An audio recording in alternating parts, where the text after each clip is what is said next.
New tonight, Indiana officials respond to claims saying they are members of the far-right extremist group called the Oath Keepers, including the sheriff of Clark County, Indiana.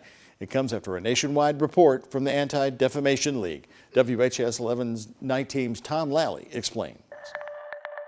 There are nearly 400 law enforcement officers across the country who were or are Oath Keepers. That's according to a new report from the Anti-Defamation League, which says 9 current or former members live in Indiana, while 3 live in Kentucky. And to understand why that's important, we need to know what Oath Keepers are. So we asked expert Rachel Carroll Rivas. I've lived in the same place as the founder. I've spent my time looking at the organization since 2009.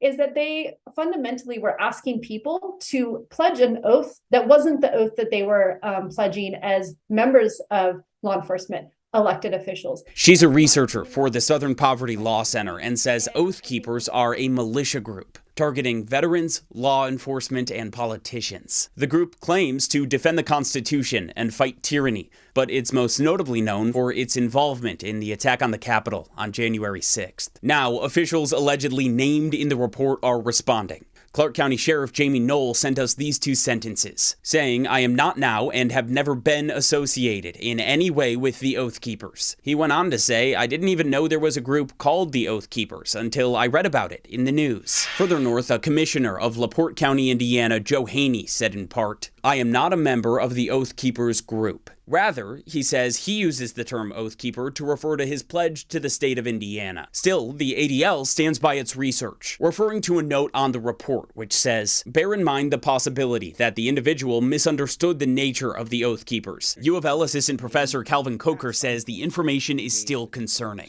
But in the same breath, we should not be too hasty to presume that just because a name exists in the database, that means that it is the name of this particular public official.